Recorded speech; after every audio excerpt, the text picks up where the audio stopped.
Assalamualaikum warahmatullahi wabarakatuh.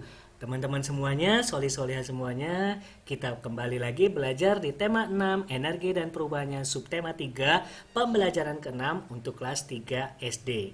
Yuk kita belajar sama-sama. Teman-teman, pernah dengar nggak kata biogas? Apa itu biogas? Ya, kita akan belajar mengenai energi alternatif, salah satunya biogas. Ada banyak hewan di sekitar kita. Hewan di sekitar sangat bermanfaat. Dagingnya bisa kita manfaatkan untuk menjadi makanan untuk manusia. Tenaganya bisa digunakan untuk membantu pekerjaan manusia. Kulitnya juga bisa kita gunakan sebagai untuk membuat pakaian ataupun membuat tas atau sepatu. Serta kotorannya pun dapat dimanfaatkan. Semakin banyak penduduk, semakin meningkat pula kebutuhan energi. Lama-kelamaan, energi bahan bakar minyak akan habis. Penggunaan limbah kotoran hewan untuk menggantikan bahan bakar minyak perlu diupayakan.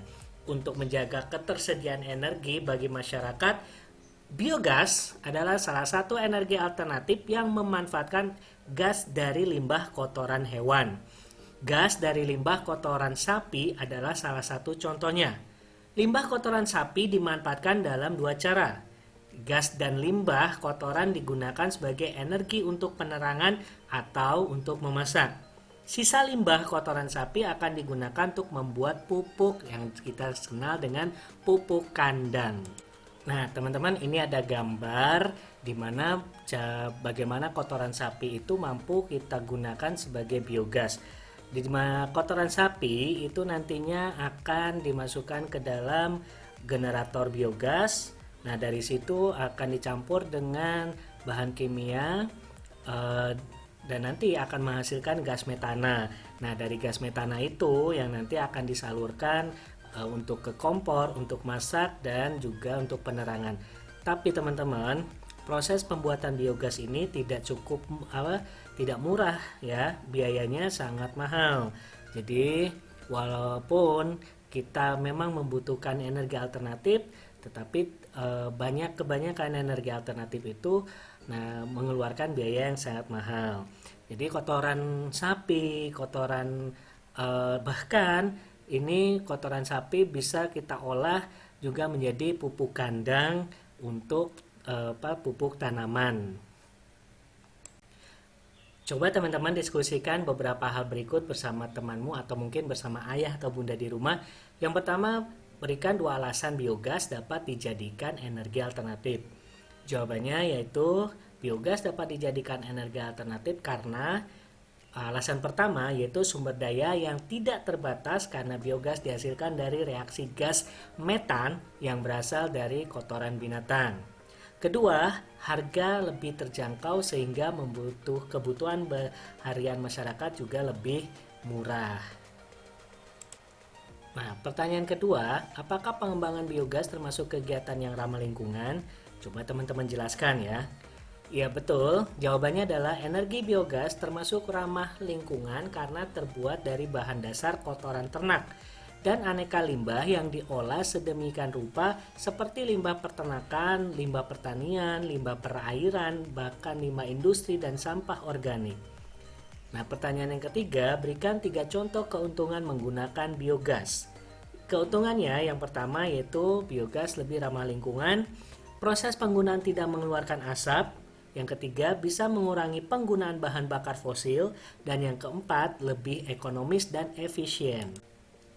Dan yang kelima yaitu bahan bakar pembentuk biogas dapat mudah didapat seperti kotoran hewan atau sampah organik. Pertanyaan yang keempat, berikan contoh penghambat penggunaan biogas.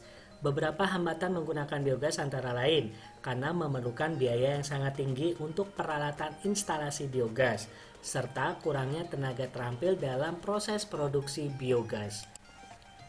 Nah, di sini di suatu desa masyarakat memilih menggunakan biogas sebagai energi alternatif. Setiap 1 ekor sapi menghasilkan 25 kg limbah kotoran. Sebanyak 25 kg limbah kotoran tersebut diolah menjadi biogas yang digunakan untuk memasak selama 4 jam.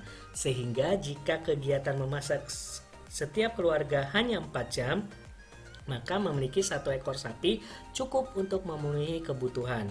Sekarang coba jawab pertanyaan berikut ya teman-teman ya. Yang pertama, ibu memiliki biogas yang dapat digunakan memasak selama 8 jam. Jika ibu memasak setiap hari selama 4 jam, berapa hari biogas dapat digunakan? Kita tahu tadi ibu menggunakan biogas itu selama 8 jam. Berarti di sini jika ibu masak 4 hari, berarti 8 dibagi 4. Berarti biogas itu dapat digunakan hanya selama 2 hari. Pertanyaan yang kedua, seorang pedagang memiliki biogas yang dapat digunakan memasak selama 16 jam. Jika pedagang tersebut memasak setiap hari selama 4 jam, berapa hari biogas dapat digunakan? Kita ketahui berarti jawabannya di sini pedagang itu kan memasak selama 16 jam. Terus pedagang tersebut setiap hari dia memasak selama 4 jam. Berarti 16 dibagi 4 hasilnya biogas itu dapat digunakan selama 4 hari. Yang ketiga, kakak dan teman-teman sedang menyiapkan masakan untuk acara besar. Kakak menggunakan biogas yang dapat digunakan memasak selama 10 jam. Jika kakak mulai memasak pukul 12.15, maka pukul berapa biogas akan habis? Jawabannya adalah 12.15 ditambah tadi 10 jam ya yang digunakan untuk memasak, berarti 22.15. Jadi biogas akan habis pada pukul 22.15 menit. Oke teman-teman, memilih menggunakan energi alternatif termasuk sikap peduli kepada lingkungan. Menjaga lingkungan harus terus diupayakan agar kehidupan dapat terus berlangsung dengan baik. Coba perhatikan gambar berikut ini dan berikan alasan dan saran dari teman-teman semua. Dimana ini ada orang atau anak kecil yang membuang sampah di sungai ya. Nah ini coba teman-teman berikan saran dan alasannya. Oke. Saran yang kita bisa sampaikan kepada anak tersebut, sebaiknya jangan membuang sampah di sungai. Kenapa? Karena membuang sampah di sungai dapat menyebabkan banjir dan pencemaran lingkungan. Sekarang coba kita amati lingkungan sekolah atau lingkungan rumah teman-teman. Sebutkan cara yang dapat teman-teman lakukan untuk ikut menjaga lingkungan sekolah atau lingkungan rumah.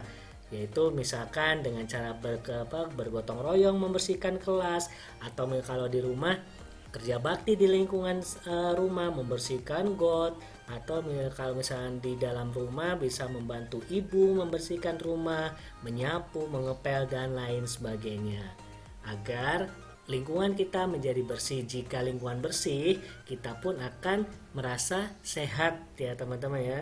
Jadi mulai sekarang tolong jaga kesehatan lingkungan kita, jaga kebersihan lingkungan kita agar kita juga menjadi sehat. Nah, yang dapat kita amati di lingkungan sekolah diantaranya misalkan membuang sampah pada tempatnya, mengurangi penggunaan plastik, membersihkan toilet atau kamar mandi. Yang keempat, melakukan kegiatan Jumat bersih secara rutin.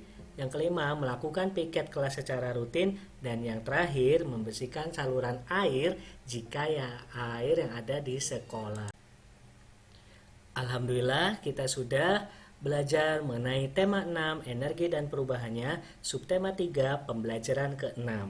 Semoga pembelajaran hari ini bisa bermanfaat bagi teman-teman, yaitu dalam menjaga lingkungan dan melestarikan energi yang ada di bumi ini serta memanfaatkan sumber energi alternatif. Sampai belajar di pembelajaran yang lainnya di tema-tema selanjutnya. Wassalamualaikum warahmatullahi wabarakatuh.